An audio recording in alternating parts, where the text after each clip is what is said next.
ఏపీలో ఎన్డీఏ కూటమి అధికారంలోకి వచ్చే 15 నెలలు పూర్తి చేసుకుంది. ఈ పాలన టైంలో సక్సెస్ఫుల్ అయిన స్కీమ్లను మరింతగా ప్రజల్లోకి తీసుకువెళ్లేందుకు కూటమి ప్రభుత్వం నిర్ణయించింది. రాయలసీమ వేదికగా రేపు టీడీపీ, జనసేన, బీజేపీ భారీ బహిరంగ సభ నిర్వహిస్తూ ఉన్నాయి. అధికారంలోకి వచ్చాక 3 పార్టీలు ఉమ్మడిగా నిర్వహిస్తున్న తొలి సభ ఇదే కావడంతో అందరూ ప్రతిష్టాత్మకంగా తీసుకున్నారు. CM Chandrababu, deputy CM Pawan Kalyan, మంత్రి నారా లోకేష్, బీజేపీ రాష్ట్ర అధ్యక్షుడు పివిఎన్ మాధవ్ సహా 3 పార్టీల అగ్రనేతలు హాజరు కానున్నారు. బుధవారం మధ్యాహ్నం 3 గంటలకు ప్రారంభమయ్యే ఈ సభకు రాష్ట్రంలోని వివిధ ప్రాంతాల నుంచి లక్షల మంది తరలి వస్తారనే అంచనాతో ఏర్పాట్లు చేస్తున్నారు. ఆ స్థాయిలోనే ఏర్పాట్లు కూడా పూర్తయ్యాయి. మరింత సమాచారం మా ప్రతినిధి కాంతి అందిస్తారు. సూపర్ 6 సూపర్ హిట్ పేరుతోటి అనంతపురంలో రేపు సభ నిర్వహించేందుకు కూటమి పార్టీల నాయకులంతా కూడా ఇప్పటికే అనంతపురం చేరుకున్నారు. ఈ భారీ బహిరంగ సభ ద్వారా ఏదైతే ఈ 15 నెలల్లో సంక్షేమం, అభివృద్ధి రెండు కూడా చేసినటువంటి ఘనతను ప్రజలకు వివరించేందుకు ఈ సభను ఏర్పాటు చేశారు. 15 నెలల కాలంలో ఏమేం చేశారు, ఏవైతే సూపర్ 6 హామీలు ఇచ్చారో మొదటి సంతకం డిఎస్సితో మొదలు మిగిలిన అన్ని కార్యక్రమాలని కూడా ఒక్కొక్కటిగా చేసుకుంటూ వచ్చారు. రాష్ట్ర ఆర్థిక పరిస్థితి ఎక్కడ బాగోక లేకపోయినప్పటికీ గత ప్రభుత్వ హయాంలో జరిగినటువంటి తప్పిదాలన్నింటినీ కూడా సరిచేసుకుంటూ వచ్చామని ఇప్పటికే కూటమి ప్రభుత్వ నాయకులు చెప్తున్న పరిస్థితి. అనంతపురం వేదికగా జరుగుతున్నటువంటి ఈ సభకు సంబంధించి 3 పార్టీలు కలిసి అధికారంలోకి వచ్చిన తర్వాత తొలిసారి నిర్వహిస్తున్నటువంటి సభగా చెప్పుకోవాలి. దాదాపుగా 2 లక్షల మంది ఈ సభకు హాజరవుతారని భావిస్తూ ఉన్నారు. 5 ఎకరాలకి సంబంధించినటువంటి ఈ గ్రౌండ్స్లో అనంతపురం ఇంద్రప్రస్థ నగర్లో ఏర్పాటు చేసినటువంటి భారీ ఏర్పాట్లకు సంబంధించి ఇప్పటికే టీడీపీ నాయకులు, మంత్రులు, బీజేపీకి సంబంధించినటువంటి నాయకులంతా కూడా ఇక్కడికి వచ్చి ఈ ఏర్పాట్లను పరిశీలిస్తున్న పరిస్థితి ఉంది. దాదాపుగా 3 పార్టీలు కలిసి కూటమి ప్రభుత్వంలో చేసినటువంటి వివరాలన్నింటినీ కూడా ఈ సభా వేదిక నుంచి ప్రజలకు వివరించే ప్రయత్నం చేస్తారు. అలాగే ప్రజల్లో ఉన్నటువంటి అపోహలు ఏవైతే అటు రాష్ట్రానికి సంబంధించినటువంటి కొన్ని అంశాలలో ప్రతిపక్షం చేస్తున్నటువంటి విమర్శలన్నింటినీ కూడా ఈ సభా వేదికగా తిప్పికొట్టే ప్రయత్నం చేస్తారని చెప్తున్నారు. అయితే వచ్చేటువంటి ప్రతినిధులకి కావాల్సినటువంటి ఏర్పాట్లు, అలాగే ఇక్కడ సభాస్థలం వద్ద కూర్చునేందుకు అంటే రేపు మధ్యాహ్నం 3 గంటలకు ఈ సభ ప్రారంభమవుతుంది కాబట్టి రాయలసీమకి సంబంధించినటువంటి అనంతపురం నుంచి ఈ కార్యక్రమాన్ని చేపడుతూ ఉన్నారు. అలాగే దాదాపుగా అన్ని జిల్లాల నుంచి ప్రజలు ఈ సభకు తరలి వచ్చేందుకు కూడా కావాల్సినటువంటి ఏర్పాట్లను ఇప్పటికే చేపట్టారు. ఏడాదిలో ఏమేమి చేశారు, ఏవైతే డిఎస్సి మొదలుకొని ఉచిత గ్యాస్కి సంబంధించి, అలాగే మహిళలకు ఉచిత బస్సు ప్రయాణం, ఆ తర్వాత చేపట్టినటువంటి అన్ని కార్యక్రమాలు, రైతు భరోసా కావచ్చు, అలాగే పెన్షన్లు పెంపు విషయంలో కావచ్చు, అలాగే రేషన్ షాపుల నుంచి ఇచ్చేటువంటిది, అలాగే ప్రజలకు ఇచ్చేటువంటి 5 లక్షల ఉద్యోగాలకి సంబంధించినటువంటి అంశంలో అన్ని విషయాలను కూడా పూర్తి చేసుకుని 15 నెలల కాలంలో కూటమి ప్రభుత్వం ఏం చేసింది, ఇకపై ఈ మరొక 3.5 సంవత్సరాల పాటు ఏం చేయబోతోంది అనే విషయాలన్నింటినీ కూడా ఈ సభా వేదిక నుంచి ప్రజలకు వివరిస్తారు. రేపు మధ్యాహ్నం 3 గంటలకు ప్రారంభమయ్యేటువంటి ఈ సభకు సీఎం చంద్రబాబు నాయుడుతో పాటుగా జనసేన అధినేత పవన్ కళ్యాణ్, అలాగే బీజేపీ నుంచి ముఖ్య నాయకులందరూ కూడా హాజరవుతారు. అలాగే ఈ కార్యక్రమానికి సంబంధించి ఏదైతే ఇప్పటి వరకు జరిగినటువంటి సంక్షేమ పథకాల అమలు, రాష్ట్రంలో చేస్తున్నటువంటి అభివృద్ధి, అమరావతికి ఉన్నటువంటి అభివృద్ధి, అమరావతిలో జరుగుతున్నటువంటి అభివృద్ధిని, అలాగే రాయలసీమకి సంబంధించి నీటిని, హంద్రీనీవాకి సంబంధించి నీటిని ఎలా అయితే ఇచ్చారో దానికి సంబంధించినటువంటి అన్ని వివరాలను ఈ సభా వేదిక నుంచి చెప్పే ప్రయత్నం చేస్తున్నారు. దాదాపుగా 2 లక్షల నుంచి 3 లక్షల మంది వరకు కూడా ఈ సభకు వస్తారని, వివిధ జిల్లాల నుంచి వచ్చేటువంటి నాయకులు, కార్యకర్తల కోసం ప్రత్యేకమైనటువంటి ఏర్పాట్లు అయితే చేపడుతూ ఉన్నారు. కూటమి ప్రభుత్వం ఏర్పడిన తర్వాత ప్రజలు సుఖ సంతోషాలతో ఉన్నారని టీడీపీ రాష్ట్ర అధ్యక్షుడు పల్లా శ్రీనివాస్ అన్నారు. డబుల్ ఇంజన్ సర్కారు 15 నెలల పాలనను ప్రజల్లోకి తీసుకెళ్లేలా అనంతపురంలో జరిగే సభకు అన్ని ఏర్పాట్లు పూర్తి చేశామని తెలిపారు. సంక్షేమ, అభివృద్ధి 2 కళ్లలుగా పాలన అందిస్తూ 15 నెలల్లో అనేక కార్యక్రమాలు చేపట్టామంటున్న పల్లా శ్రీనివాస్తో మా correspondent Kanti face to face. Super hit సభను అనంతపురంలో నిర్వహించేందుకు పార్టీ యంత్రాంగం అంతా కూడా ఇక్కడ ఉండి ఈ సభను సక్సెస్ చేసేందుకు, అలాగే ఈ 15 నెలల్లో ప్రజలకు ఏం చేశారో ఈ సభా వేదిక ద్వారా ప్రజలకు వివరించేందుకు ఏర్పాట్లన్నీ జరుగుతున్నాయి. రేపు సాయంత్రం జరిగేటువంటి సభకు సంబంధించినటువంటి ఏర్పాట్లు ఎట్లా ఉన్నాయి, ఏమేమి ఎంతమంది ఇక్కడికి వచ్చే అవకాశం ఉంది, అలాగే ఈ వేదిక ద్వారా 3 పార్టీల నాయకులు ఏం సందేశం ఇస్తారు అనేది మనతో మాట్లాడడానికి టీడీపీ పార్టీ రాష్ట్ర అధ్యక్షుడు పల్లా శ్రీనివాస్ ఉన్నారు. సార్ చెప్పండి, సూపర్ 6 సూపర్ హిట్ 15 నెలల సమయంలో ఏమేం చేశారండి, ప్రజలకు ఈ వేదిక నుంచి ఏం వివరించబోతున్నారు?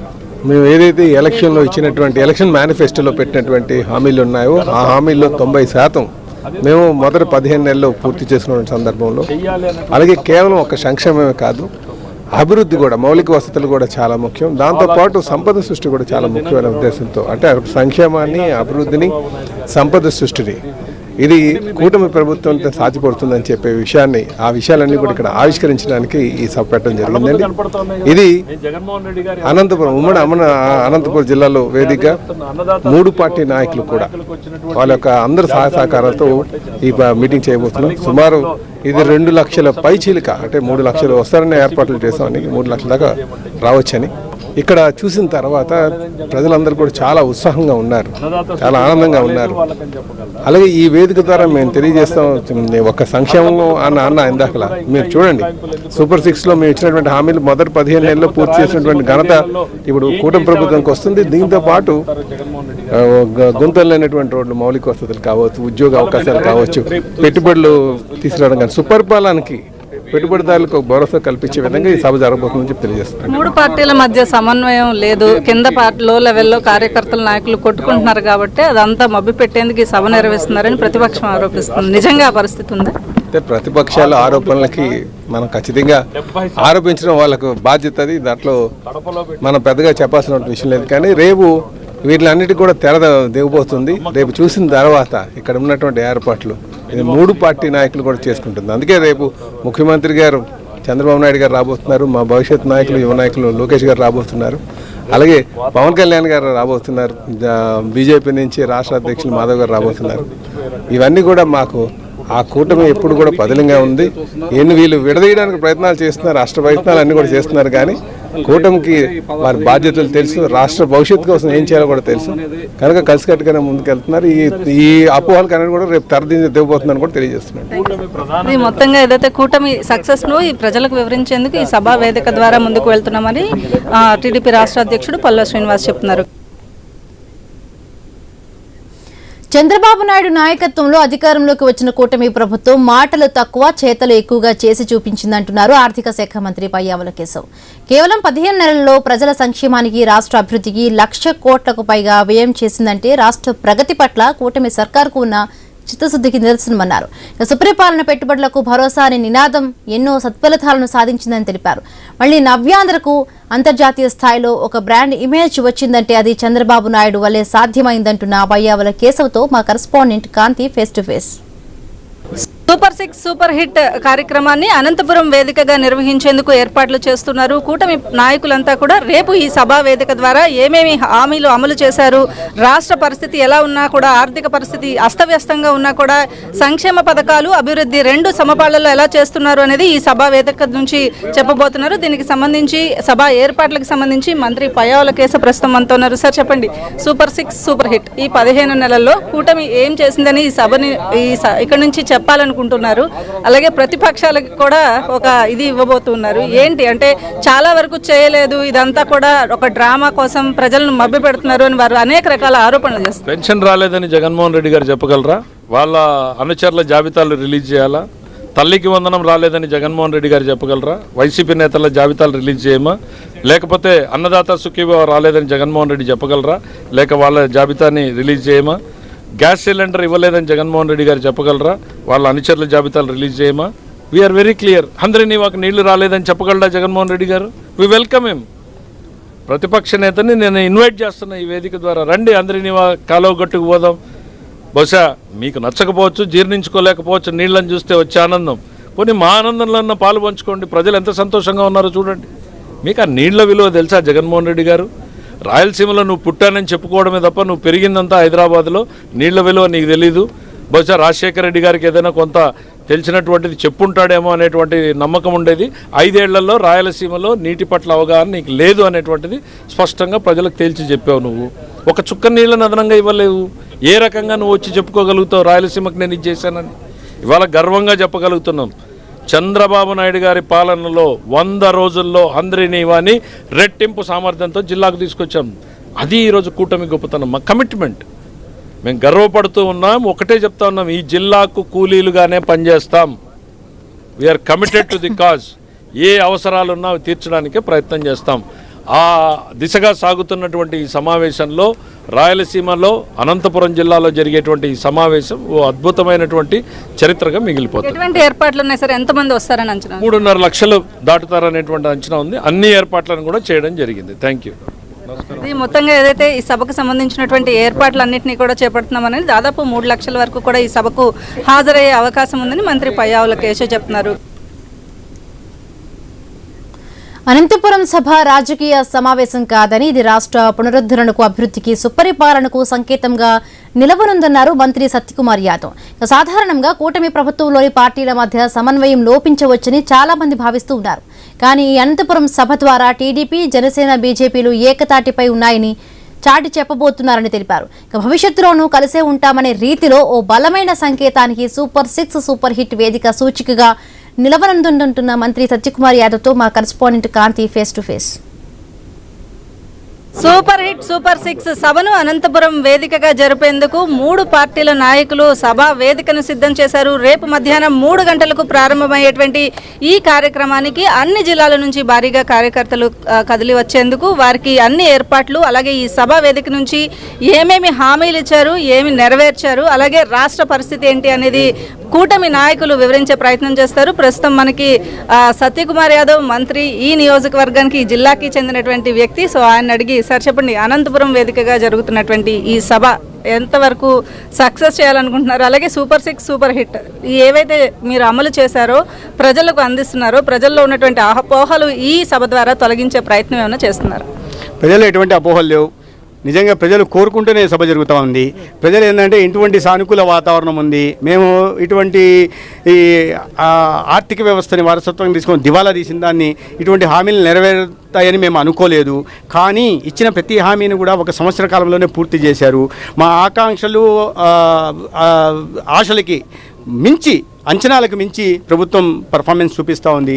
ఈ నేపథ్యంలో ఆ సానుకూల స్పందన ప్రజల్లో పెళ్ళుపుకుతున్న నేపథ్యంలో వారికి మీరు ఆశీర్వదించడం కారణంగానే ఇది చేశాము. ఏదో ప్రత్యేకంగా ఏం చేయలేదు. మీరు ఆశీర్వదించారు, అధికారం కట్టబెట్టారు.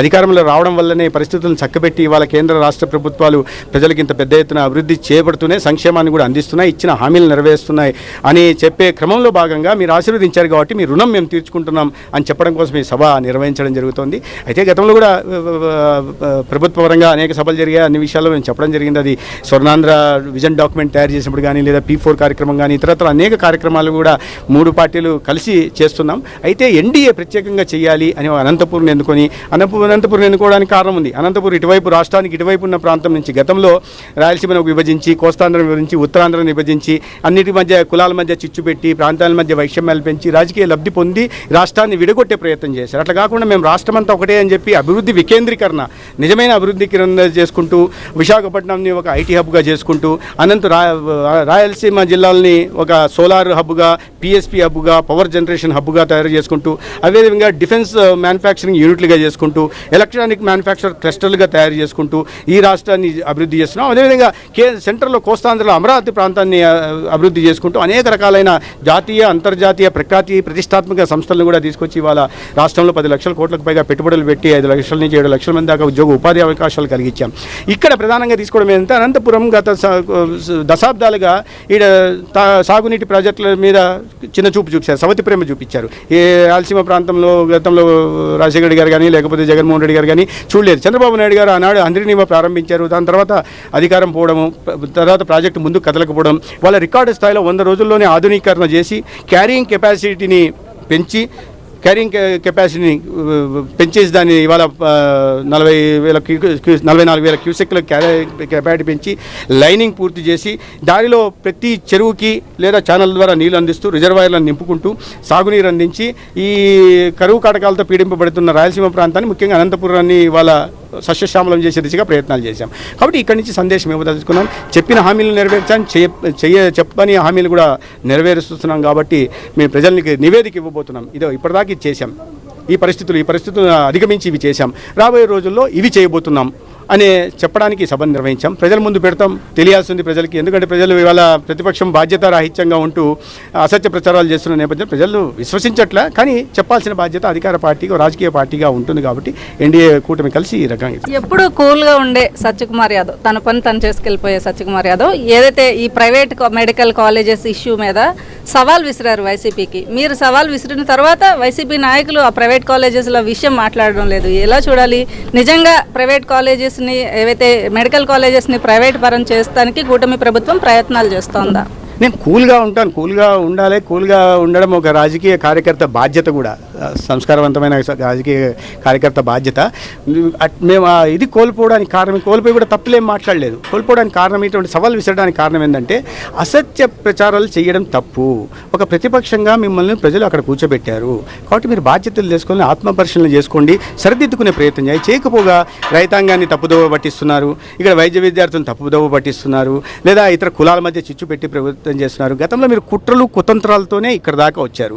తండ్రి మరణం దగ్గర నుంచి, తర్వాత బాబాయ్ గొడ్డలిపోటుని గుండెపోటుగా చిత్రీకరించడం దగ్గర నుంచి, లేదా కోడి కత్తి దగ్గర నుంచి, లేదా గురకరాల దాకా ప్రతిదీ కూడా మీరు కుట్రలు కుతంత్రాలు. కాబట్టి ఆ కుట్రలు కుతంత్రాలు ఇంకా కొనసాగిస్తామంటే సాగదు అని చెప్పడం కోసమే ఎంతో ఆశగా వైద్య విద్యను అభ్యసించాలనే విద్యార్థులలో అపోహలు సృష్టించి ప్రైవేట్ మీరు అవగాహన రాహిత్యంతో మాట్లాడితే ప్రజలు నమ్ముతారు, విద్యార్థులు నమ్ముతారనే ఉద్దేశంతో నేను గట్టిగా బహిరంగ సవాలు. ఎందుకంటే నెంబర్ 1 ఇది ప్రైవేట్ పరం కాదు, యాజమాన్య హక్కు అనేది ప్రభుత్వం దగ్గరే ఉంటుంది. ఇది ఫైనాన్స్, బిల్డ్, ఆపరేట్, ట్రాన్స్ఫర్ ప్రాతిపదికన చేస్తున్నాం. లీజ్ పీరియడ్ అయిపోయిన తర్వాత ఈ లీజ్ పీరియడ్లో కూడా నియంత్రణ అంతా రాష్ట్ర ప్రభుత్వం దగ్గరే ఉంటుంది. అయిపోయిన తర్వాత మళ్ళీ రాష్ట్రానికే చెప్పాలా. దీంట్లో నాణ్యత ఎక్కడ కూడా రాజీ పడకుండా అది భవన నిర్మాణంలో కానీ, ఇన్ఫ్రాస్ట్రక్చర్ క్రియేషన్లో కానీ, లేదా ఫ్యాకల్టీ నియామకంలో కానీ, లేదా వైద్య విద్యను బోధించడంలో కానీ, లేదా వైద్య సేవలు నిరంతరంగా ఆరోగ్యశ్రీ కింద ఉచితంగా అందించడం కానీ ఎక్కడ రాజీ పడడానికి అవకాశం లేకుండా మేము టెండర్ డాక్యుమెంట్ తయారు చేయడం జరిగింది. ఇప్పుడు రాష్ట్రంలో ఉన్న పరిస్థితులు 5 సంవత్సరాలు మీరు నిర్మించకుండా నిద్రపోయి ఇప్పుడు లేచి మేము అది చేసాం ఇది చేసామంటే ఒకసారి మీరు ఏ కాలేజ్ దగ్గరికన్నా వెళ్ళి చూస్తే నేను కావాల్సిన ఫోటోలు పంపిస్తాను. మీరు రికార్డు స్థాయిలో సంవత్సర కాలంలోనే ప్రతి చోట జిల్లా కేంద్రాల్లో అద్భుతమైన వైఎస్ఆర్సీపీ కార్యాలయాలు కట్టుకున్నారు. 9 నెలల్లో తాడేపల్లి భవనాన్ని జగన్మోహన్ రెడ్డి గారు నిర్మించేసుకున్నారు. మీరు ఇంకా బెంగళూరులో కూడా ప్యాలెస్లు నిర్మించారు. ఆడ ప్యాలెస్ నుంచి మరి రిషికొండను, అంత పెద్ద కొండను గుండు కొట్టేసి 450 కోట్ల ప్రజాధనంతో మీరు బంగ్లాలు నిర్మించారు. మరి వైద్య చదవడానికి విద్యార్థులకి కేంద్ర ప్రభుత్వం నబార్డు కింద, సిఎస్ఎస్ కింద, శాస్కి కింద సహకారం అందిస్తే ఎందుకు నిర్మించలేదు? మీ చిత్తశుద్ధి దాన్ని బట్టి అర్థమవుతుంది. పైగా మీరు పులివెందులకి ఏమైనా ముఖ్యమంత్రి, రాష్ట్రానికి ముఖ్యమంత్రి? పులివెందులు మాత్రమే కొంచెం డబ్బు ఖర్చు పెట్టి 300 కోట్లు ఖర్చు పెట్టి 470 కోట్లు పెట్టాల్సి వస్తే మిగతా ప్రాంతాలను ఎందుకు విస్మరించారు? ముఖ్యమంత్రి అంటే ముఖ్యమంత్రిగా, రాష్ట్ర సంరక్షకుడిగా ప్రతి ప్రాంతాన్ని సమదృష్టితో చూడాల్సిన బాధ్యత మీది. పులివెందుల మీద ప్రత్యేక ప్రేమ ఉండడం తప్పులేదు, కానీ మిగతా ప్రాంతాల మీద అదే ఉండాలి. విద్యార్థుల్ని మీరు మీ ప్రాంతానికే చూడకూడదు, అన్ని చోట్ల చూడాలి. దాన్ని సరిచేయడం కోసం ఇవాళ మేము పీపీపీ మోడ్లోకి వెళ్తున్నాం. ఇక్కడ విద్యార్థులకి లేదా పేదలకి వైద్యం విషయంలో ఎటువంటి రాజీ ఉండదు. అంటే ఈ సభ నుంచి 3 పార్టీల నాయకులు 15 నెలల తర్వాత సభ పెట్టడానికి కారణం లో లెవెల్లో కింద క్యాడర్ కొట్టుకుంటున్నారు, కలిసి ఉండలేకపోతున్నారు. కాబట్టే ఈ సభ ద్వారా కొంత మళ్లించాలి, అందరూ కలిసే ఉన్నామని తెలిసే ప్రయత్నం చేయాలి అని కూడా విమర్శలు చేస్తున్నారు. సార్ నిజమేనా? ఇప్పుడు వాళ్ళు విమర్శలు చేస్తున్నారు ఎందుకంటే వాళ్ళ చేతిలోంచి ఒక్కొక్క నాయకుడు పోతున్నాడు. కొంతమంది జైలుకు పోతున్నారు, కొంతమంది ఇతర చోట్లకి వెళ్ళిపోతున్నారు, కొంతమంది అజ్ఞాతంలోకి వెళ్ళిపోతున్నారు. వాళ్ళని కాపాడుకోవడం కోసం కాళ్ళ కింద భూమి కదులుతుంటే దాన్ని నిలబెట్టుకోవడం కోసం వాళ్ళు చేస్తున్న తాపత్రయం, ఇది ఐడెంటిటీ క్రైసిస్ వాళ్ళకుంది తప్పిస్తే మాకు లేదు. అధికారంలో ఉన్న వాళ్ళకి మాకు అవసరం ఏముంది? మీరు పార్టీని ఎలా కాపాడుకోవాలో ఒక్కొక్కరు జైల్లోకి పోతున్నారు. ఇప్పుడు వేళ్ళన్నీ ఒక ప్యాలెస్ వైపు చూపిస్తున్నాయి, అక్కడ కూడా జైల్లోకి వెళ్ళిపోతే పరిస్థితి ఏంది? అందుకని ఇవాళ వేరే సమస్యలను వదిలేసి రాజమండ్రి జైలుకి, నెల్లూరు జైలుకి, తర్వాత విజయవాడ జైలుకి, తర్వాత జైల్లోకి వెళ్ళి పరామర్శలకు పరిమితమయ్యారు. కాబట్టి ఈ రకంగా విమర్శలు చేస్తున్నారు. మేము సంవత్సర కాలంలో చేశాము, ఇన్ని పనులు హామీలు ఇచ్చాం, ఈ హామీలు నెరవేర్చాం, ఇవన్నీ హామీలను కూడా ఇన్ని నెరవేర్చాం. ఒక రిపోర్ట్ కార్డు ఇవ్వాలనుకున్నాం ప్రజలకి. కూటమి కోసం కాదు ఈ సభ చేస్తున్నది, ప్రజల కోసం చేస్తున్నాం. ప్రజల కోసం ప్రభుత్వ పరంగా కాకుండా మా ఎన్డీఏ చేసి చూపించింది అని చెప్పడం కోసం డబుల్ ఇంజిన్ సర్కార్ వస్తే మేము చేస్తామని చెప్పాం, మాట నిలబెట్టుకున్నాం, హామీలు నెరవేర్చాం, రాష్ట్రాన్ని అభివృద్ధి పదంలో తీసుకెళ్తున్నాం, యువతకు ఉద్యోగ ఉపాధి అవకాశాలు కలిగిస్తున్నాం, రైతాంగానికి నీటిపారుదల ప్రాజెక్టులను పూర్తి చేస్తున్నాం, పోలవరంను పూర్తి చేస్తున్నాం, అమరావతి నిర్మాణం చేస్తున్నాం, రాష్ట్ర వ్యాప్తంగా జాతీయ స్థాయిలో అంతర్జాతీయంగా పెట్టుబడులను తీసుకొస్తున్నాం. కాబట్టి ఇది ప్రజల్లోకి చెప్పాల్సింది. అందుకని మేము ప్రజలకి రుణం తీర్చుకున్నాము అని ఒక రిపోర్ట్ కార్డు ఇవ్వడం కోసం, మీరు ఆశీర్వదించారు, మేము రుణం తీర్చుకుంటున్నాం అని చెప్పడం కోసం చేస్తున్నాం. ఇంకా ఒక పార్టీలోనే మీరు చూడండి, ఏ జిల్లాలో చూసినా కొట్టుకుంటున్నారు వాళ్ళల్లో. 3 వివిధ వైరుధ్య సైద్ధాంతిక పునాదుల మీద ఏర్పాటైన పార్టీలు కింద స్థాయి క్షేత్రాలు చిన్న చిన్నవి ఉంటాయి తప్పిస్తే వాటిని మా దగ్గర ఎక్కడ కొట్టుకున్న దాఖలాలు లేవు. మీ పార్టీలో రోజు కూడా అన్నా చెల్లెలు కొట్టుకుంటున్నారు, మీరు అమ్మ కొడుకు కొట్టుకుంటున్నారు. ఇప్పుడు కొట్టుకోవడానికి కుటుంబంలో ఇంకోటి కొత్తగా ఇల్లున్న తీసుకొచ్చారు. కాబట్టి అవినీతి సొమ్మును పంచుకోవడంలో గొడవలు వచ్చి కొట్టుకునే సంస్కృతి మీకుంది తప్పిస్తే మాకు లేదు. మా కూటమిలో నాయకత్వానికి లేదు, కార్యకర్తలకు లేదు. Thank you sir. ఇది మొత్తంగా ఏదైతే సభా వేదిక నుంచి కూటమి ద్వారా ఈ 15 నెలల్లో ఏం చేశాము, ప్రజలకు ఇక ముందు ఏం చేయబోతున్నాము అనేది వివరించేందుకు ఈ సభను ఏర్పాటు చేసినట్లుగా చెప్తున్నారు. అలాగే ప్రతిపక్షం చేస్తున్నటువంటి ఏదైతే మెడికల్ కాలేజెస్ విషయంలో చేస్తున్నటువంటి అంశం పైన తాను ఎక్కడికైనా వచ్చి తను సవాల్ స్వీకరించడానికి, వారు ఏవైతే చేపట్టాము నిర్మించామని చెబుతున్నటువంటి ఆ కాలేజ్ ప్రాంగణానికైనా నేను వస్తాను, పీపీపీ పద్ధతిలో చేసేటువంటి ఈ మెడికల్ కాలేజ్కి సంబంధించినటువంటి నిర్మాణం కావచ్చు, దానిలో ఇన్ఫ్రాస్ట్రక్చర్ డెవలప్మెంట్ కావచ్చు, ఫ్యాకల్టీని కావచ్చు, ఇదంతా కూడా మేము పూర్తిగా నాణ్యమైనటువంటి వైద్య విద్యను ప్రజలకు అలాగే విద్యార్థులకు అందించేందుకు ఈ మెడికల్ కాలేజెస్ విషయంలో ఈ నిర్ణయం తీసుకోవాల్సి వచ్చింది. పూర్తిగా ప్రభుత్వ ఆధీనంలోనే ప్రభుత్వ కళాశాలలన్నీ ఉంటాయని చెప్తున్నారు. అలాగే రేపు జరిగేటువంటి ఈ సభ కోసం ప్రత్యేకమైనటువంటి ఏర్పాట్లు చేయడంతో పాటు దాదాపు వచ్చేటువంటి కార్యకర్తలు నాయకులు ఎక్కడ ఇబ్బంది పడకుండా పూర్తి ఏర్పాట్లన్నీ కూడా చేపడుతున్నారు. 15 నెలల్లో తీసుకున్న కీలక నిర్ణయాలు 1,00,000 కోట్లకు పైగా ఖర్చుతో సూపర్ 6 హామీల అమలు, అభివృద్ధి కార్యక్రమాల్ని నేతలు బహిరంగ సభలో వివరించనున్నారు. కలిసి వచ్చాం, కలిసి గెలిచాం, కలిసి పనిచేస్తున్నాం, భవిష్యత్తులోనూ కలిసే ఉంటాం అనే సందేశాన్ని ప్రజలకు 3 పార్టీల కార్యకర్తలకు అందించనున్నారు. సామాజిక పింఛన్ల పెంపు, దీపం 2.0 కింద ఉచితంగా గ్యాస్ సిలిండర్ల పంపిణీ, తల్లికి వందనం, అన్నదాత సుఖీభవ, ఆర్టీసీ బస్సుల్లో మహిళలకు ఉచిత ప్రయాణం, మెగా డిఎస్సి, అన్నా క్యాంటీన్ల పునరుద్ధరణ, పారిశ్రామిక పెట్టుబడులు, యూనివర్సల్ హెల్త్ పాలసీ సహా పలు సంక్షేమ అభివృద్ధి పథకాల ప్రయోజనాలను నేతలు ప్రధానంగా ప్రస్తావించనున్నారు. ఈ సందర్భంగా అనంతపురంలో సాగుతున్న ఏర్పాట్లు, మంత్రులు ఏమంటున్నారో ఐ న్యూస్ ప్రతినిధి కాంతి అందిస్తున్న గ్రౌండ్ రిపోర్ట్ చూద్దాం. సూపర్ హిట్ సూపర్ 6 ఏదైతే పథకాలు అమలు చేయడం కావచ్చు, సంక్షేమ పథకాల అమలుతో పాటు రాష్ట్రాభివృద్ధి విషయంలో తీసుకున్నటువంటి చర్యలన్నింటినీ కూడా ఈ సభా వేదిక ద్వారా 15 నెలల కాలంలో ప్రభుత్వం ఏం చేసింది, తర్వాత ఏం చేయబోతుంది అనే వివరాలను అందించేందుకు రేపు అనంతపురం వేదికగా ఈ సభను నిర్వహించబోతూ ఉన్నారు. రేపు మధ్యాహ్నం 3 గంటలకు ప్రారంభమయ్యేటువంటి ఈ సభకు ముఖ్యమంత్రి చంద్రబాబు నాయుడుతో పాటుగా డిప్యూటీ సీఎం, జనసేన అధినేత పవన్ కళ్యాణ్తో పాటు బీజేపీ రాష్ట్ర అధ్యక్షుడు మాధవ్తో పాటు బీజేపీ నాయకులు, జనసేన నాయకులు, టీడీపీ నాయకులు అంతా కూడా పూర్తిగా కూటమి నాయకులు, కార్యకర్తలు అంతా కూడా ఈ సమావేశానికి హాజరు కాబోతున్నారు. అయితే భారీ ఎత్తున ఈ సభ నిర్వహించేందుకు ఏర్పాట్లు అయితే చేపడుతూ ఉన్న పరిస్థితి ఉంది. ఇక విజయోత్సవ సభ నేపథ్యంలో ఈ ఒక్కరోజు వాహనదారులకు ఇదేదైతే హైవే పైన ఈ సభను నిర్వహిస్తున్న నేపథ్యంలో పూర్తిగా ట్రాఫిక్ ఆంక్షలను విధించడం జరిగింది. అలాగే ఇక్కడకు దాదాపుగా ఈ సభా వేదిక దగ్గరకు దాదాపు 3 లక్షల మంది నుండి 4 లక్షల మంది ప్రజలు వచ్చే అవకాశం ఉన్న నేపథ్యంలో ఈ సభ వేదిక వద్ద భారీగా ఒక స్టేజ్ని ఏర్పాటు చేశారు. ఈ స్టేజ్ పైన దాదాపు ఒక 200 నుంచి 300 మంది వచ్చి కూర్చుని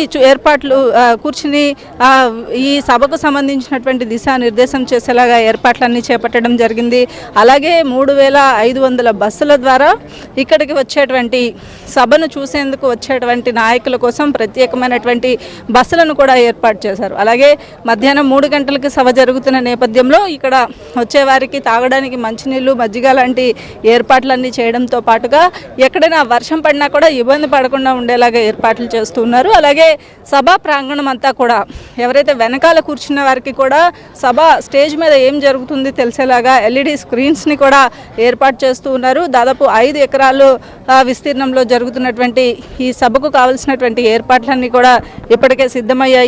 ఈ అనంతపురం వేదికగా ఏదైతే రాయలసీమ వేదికగా జరుగుతున్నటువంటి ఈ సభకు సంబంధించినంత వరకు కూడా పూర్తిగా ఏవైతే ఏర్పాట్లన్నీ చేపట్టడం జరిగింది. అలాగే కొంత ట్రాఫిక్ మళ్లింపులు కూడా చేశారు. ప్రజలు ఇటువైపు ఏవైతే రావాలని ప్రయాణాలు చేసేవారు ఉన్నారో వారంతా కూడా హైదరాబాద్ నుంచి బెంగళూరు వైపు వెళ్ళే వాహనాలు అనంతపురం టౌన్ నుండి కాకుండా ఏదైతే వడియంపేట, బుక్కరాయ సముద్రం మీదుగా ధర్మవరం నుంచి NH44 మార్గంలో వెళ్లాల్సిందిగా పోలీసులు సూచించారు. అలాగే కర్నూలు నుంచి తిరుపతి, చెన్నై వెళ్లే వాహనాలను కూడా అనంతపురం టౌన్ నుంచి కాకుండా బుక్కరాయ సముద్రం మీదుగా కదిరి, మదనపల్లి మార్గంలో ప్రయాణించాలని కూడా సూచించడం జరిగింది. ఇక బళ్ళారి నుంచి బెంగళూరు వెళ్లే వైపు వాహనాలని కూడా నెలమంగళ, బెంగళూరు మార్గంలో ప్రయాణించాలని కూడా పోలీసులు సూచించారు. బెంగళూరు నుంచి హైదరాబాద్ వెళ్లే వాహనాలు అనంతపురంని టచ్ చేయకుండా NH44 మార్గంలో ప్రయాణించాలని చెప్పడం జరిగింది. బెంగళూరు నుంచి బళ్ళారి వెళ్లే వాహనాలు ఏవైతే ఉంటాయో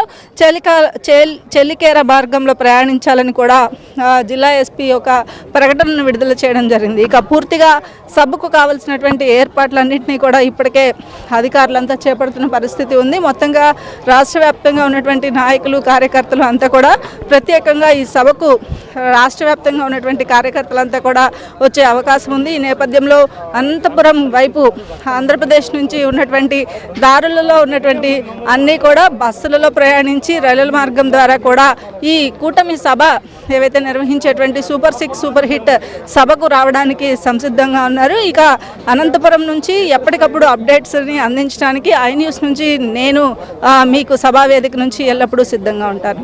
కెమెరా పర్సన్ కిషోర్తో కాంతి, ఐన్యూస్, అనంతపురం నుంచి.